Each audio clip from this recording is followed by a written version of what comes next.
Teratogenicity यानी कि ये और ये। दोस्तों ये शब्द और ये फोटोज आप आंखों में छाप लो क्योंकि ये शब्द बहुत बार इस वीडियो में यूज होने वाला है। एफपी कितना बड़ा जहर है ये आज आपको खुद उस कंपनी के आर्टिकल से पता चलेगा जिसने इस दवाई को बनाया। जी हाँ, खुद दवाई बनाने वाले के हिसाब से ये बेहद खतरनाक ड्रग है और खतरे ऐसे कि अगर इस दवाई को खाया तो माँ बनने के चांसेस तो बेहद घट ही जाते हैं और फिर भी अगर बच्चा पैदा हो गया तो बहुत चांसेस है कि वो स्टिल बर्थ होगा या फिर अपंग पैदा होगा।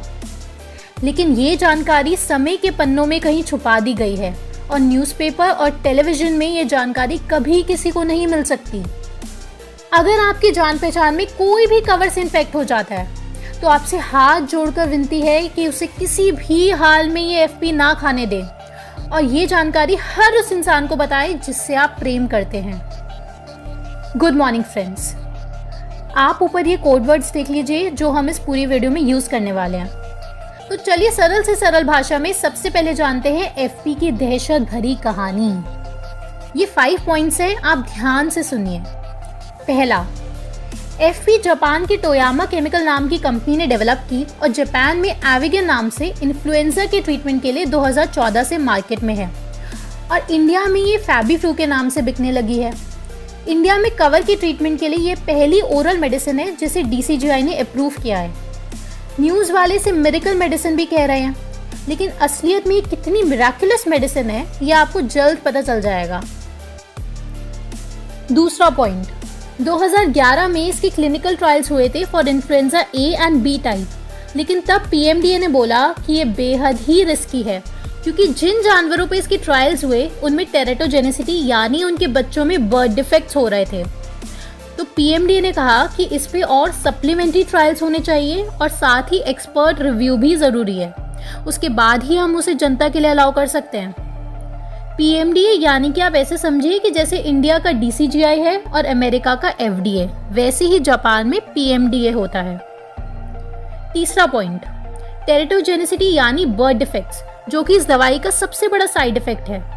इस साइड इफेक्ट को लेके कभी भी आज तक ह्यूमंस पे कोई ट्रायल्स नहीं किए गए हैं क्योंकि ये बेहद खतरनाक है।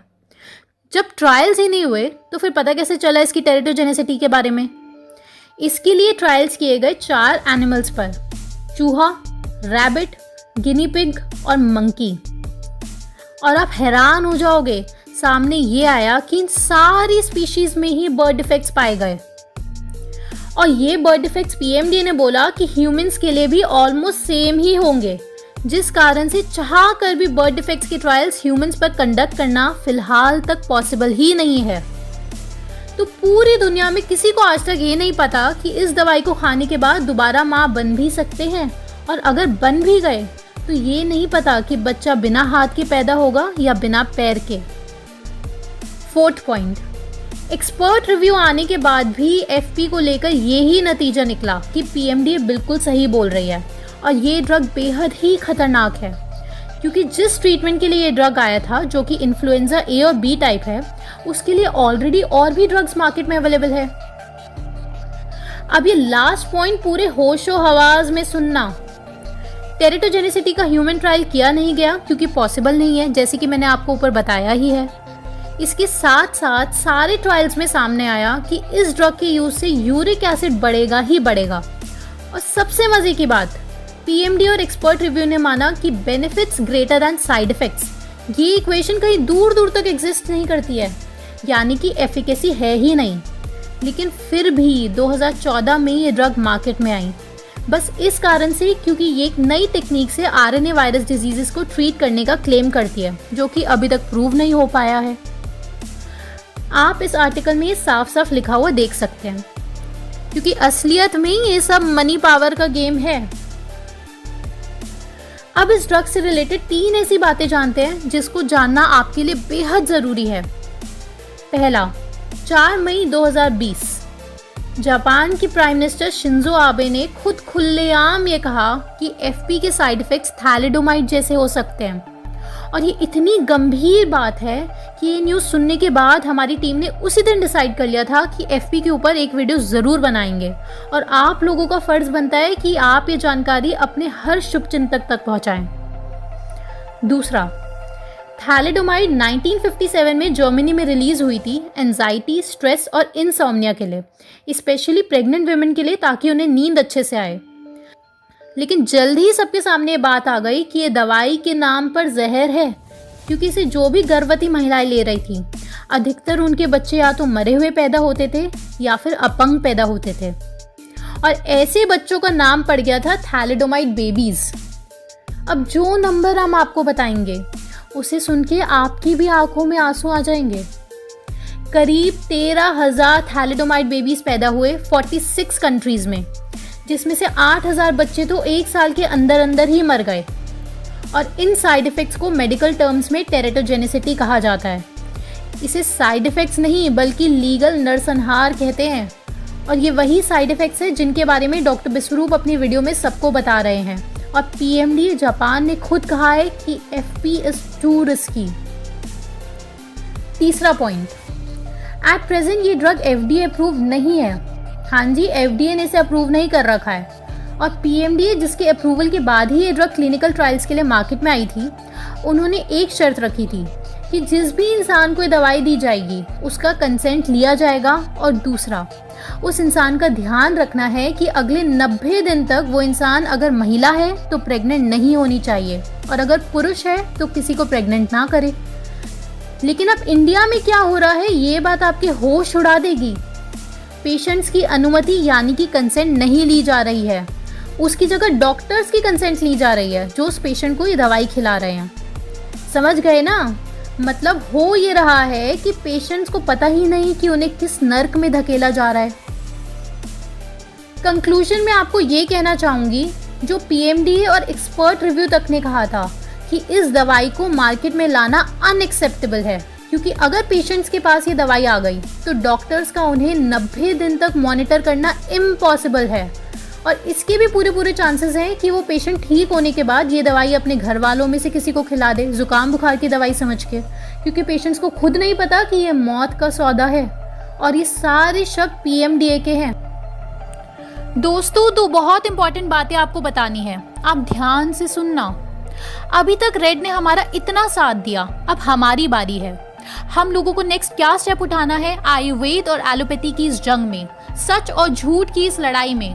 कवर एक महामारी है इस अफवाह को खत्म करने में, WHO और ब्लैक को करारा जवाब देने में कि हम भारतीय अब और गुलामी नहीं सहन कर सकते, हम जग चुके हैं। क्योंकि अगर आज भी इस मोड़ पर आप लोग चुप रह गए ना, तो जैसे अभी हम लोगों को WHO की गुलामी करनी पड़ रही है, आगे 100 साल तक आपके बच्चों को भी अंग्रेजों की गुलामी करनी पड़ेगी। अब आप सबकी परीक्षा है कि इस जानकारी को आप कितनी दूर तक पहुंचा सकते हैं।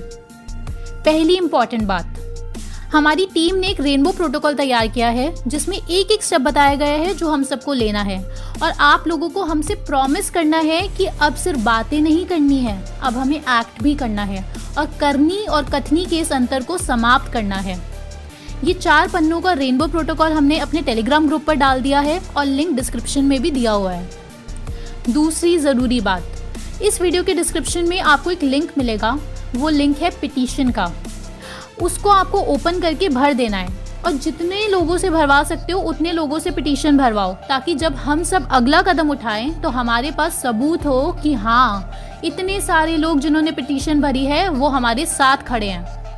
ये पिटीशन PM ऑफिस की तरफ डायरेक्टेड है कि आयुर्वेद पर ध्यान दें जैसे एलोपैथी पर दिया जाता है, और आयुर्वेद में इन्वेस्टमेंट आए जैसे एलोपैथी में आती है।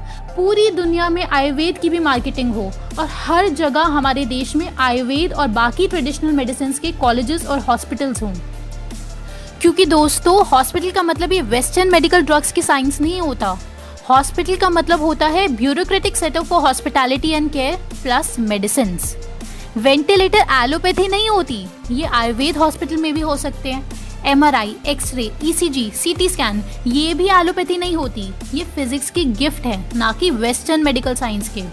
ये सारी चीज़ें आयुर्वेद हॉस्पिटल में भी होंगी। बस फ़र्क इतना होगा कि आजकल के हॉस्पिटल्स में एलोपैथी दी जाती है और आयुर्वेद के हॉस्पिटल्स में एग्जैक्टली सब कुछ सेम होगा, बस आयुर्वेदिक मेडिसिन दी जाएंगी, ताकि कोई मूर्ख आगे से ये ना बोले कि राजीव दीक्षित जी अपने आखिरी समय में हॉस्पिटल क्यों गए थे।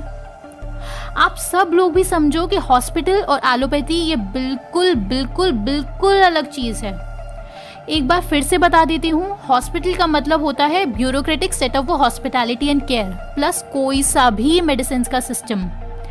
आप पिटिशन ज़रूर साइन कीजिए और रेनबो प्रोटोकॉल भी ज़रूर डाउनलोड कीजिए और एक्शन स्टार्ट कीजिए।